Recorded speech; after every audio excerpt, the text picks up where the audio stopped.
ഇന്ന് ലോക പരിസ്ഥിതി ദിനം. ഈ ദിനത്തിൽ ഒരു ക്ഷേത്രത്തിലേക്ക് പ്രേക്ഷകരെ എത്തിക്കുകയാണ് 24 വാർത്താ സംഘം. ഹരിത കവചവും സ്വയംഭൂവായ ശിവലിംഗത്തെ എല്ലാ കാലത്തും അഭിഷേകം ചെയ്യുന്ന നീരുറവയുള്ള മാനിക്കാവ് ശിവക്ഷേത്രത്തെ പരിചയപ്പെടുന്നു.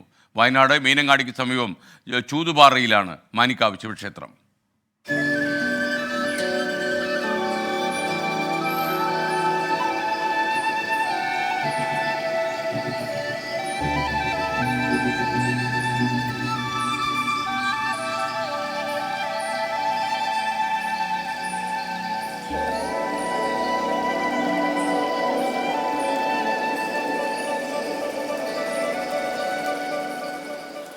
കത്തുന്ന വേനലിലും വയനാടിന്റെ നാട്ടുപച്ചയാണ് മാനികാവ് ക്ഷേത്ര പരിസരം. 4000-ലധികം കൊല്ലം പഴക്കം കണക്കാക്കുന്ന സ്വയംഭൂ ശിവക്ഷേത്രമാണിത്. ചുറ്റിലും ഹരിതാവരണമൊരുക്കി ഒട്ടനവധി സസ്യങ്ങൾ, വൻമരങ്ങൾ.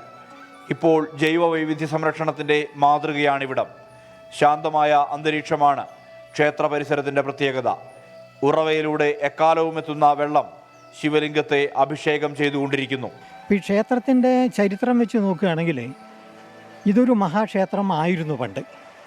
കാലക്രമേണ എന്തെല്ലോ പ്രതിക്ഷോഭത്തിൽ പെട്ടുപോയിട്ട് ഒരുപക്ഷെ ഇപ്പം നിലനിൽക്കുന്നതിനേക്കാൾ കുറച്ചുകൂടി അപ്പുറത്തായിരിക്കും ഈ ക്ഷേത്രം ഉണ്ടായിരുന്നത് പണ്ട് കാലത്ത്.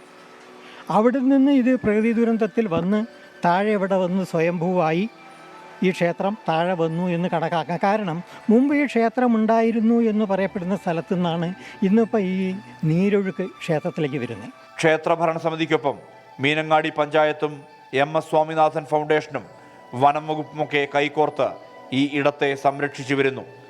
ഔഷധ സസ്യങ്ങളുടെ കലവറയാണ് ഈ കാണുന്ന വനം. 94-ലാണ് മലബാർ ദേവസ്വം ബോർഡ് നേരിട്ട് ക്ഷേത്രം ഏറ്റെടുക്കുന്നത്. നിറയെ കൊങ്ങിണി കാടുകൾ ഉണ്ടായിരുന്ന സ്ഥലമാണ്. അന്ന് ഡ്രൈ ആയി കിടക്കുന്ന മണ്ണായിരുന്നു. അതിനുശേഷം സ്വാമിനാഥൻ ഫൗണ്ടേഷനും സോഷ്യൽ ഫോറസ്ട്രിയും ദേവസ്വവും ഗ്രാമപഞ്ചായത്തും കൂടി കൂടിയിട്ടാണ് ഈ പുണ്യവനം പദ്ധതി നടപ്പിലാക്കുന്നത്. അത് 3 ഘട്ടങ്ങളായിട്ടാണ് ഈ പദ്ധതി നടപ്പിലാക്കിയത്. അതിനാവശ്യമായിട്ടുള്ള എല്ലാ സഹായവും ഗ്രാമപഞ്ചായത്ത് ചെയ്തു വന്നു. തൈകളും മറ്റുള്ള കാര്യങ്ങളും സ്വാമിനാഥൻ ഫൗണ്ടേഷൻ സോഷ്യൽ ഫോറസ്ട്രിയിൽ തന്നു. കാലാവസ്ഥാ വ്യതിയാനം മൂലം വയനാടും ബുദ്ധിമുട്ട് അനുഭവിക്കുന്ന കാലത്തും പ്രകൃതി സംരക്ഷണത്തിന്റെ സന്ദേശമാണ് ഈ ക്ഷേത്രവും പരിസരവും പകരുന്നത്. പച്ചപ്പിൽ അലിഞ്ഞു ചേർന്ന മാനികാവും പരിസരവും ഒരാൾക്കും അന്യമല്ല. ജാതി മതഭേദമില്ലാതെ ആർക്കും ഇവിടെ എത്താം. ഇവിടുത്തെ സ്വച്ഛത അനുഭവിക്കാം, സ്വാസ്ഥ്യത്തിൽ അലിയാം. മനു ദാമോദരനൊപ്പം സുർജിത് അയ്യപ്പത്ത്, 24 വയനാട്.